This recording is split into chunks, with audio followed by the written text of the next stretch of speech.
3. Ceylan gözlerine kurban oldum, Tanrı selamını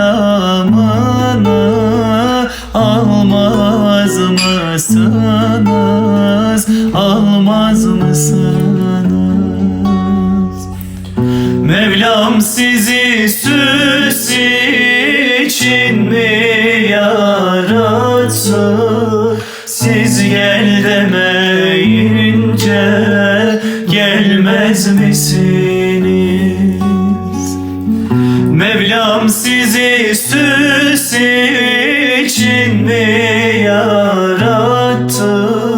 Siz gel demeyince gelmez misiniz?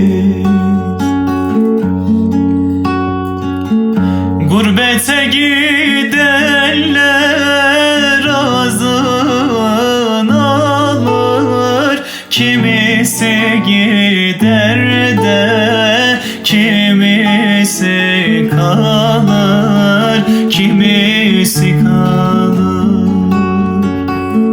Kimi sevap için Kabe'ye varır, Kabe kapınızda bilmez misiniz?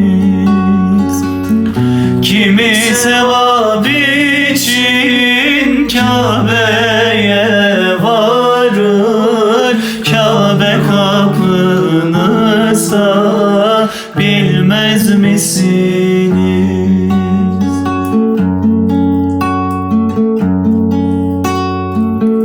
Sümmaniyem ben bu derdi çekerim, başım alıp diyar diyar gezerim, diyar gezerim. Yarın mahşer günü dava ederim, siz mahşer yerine gelmez misiniz? Yarın mahşer günü dava ederim, siz mahşer yerine gelmez misiniz?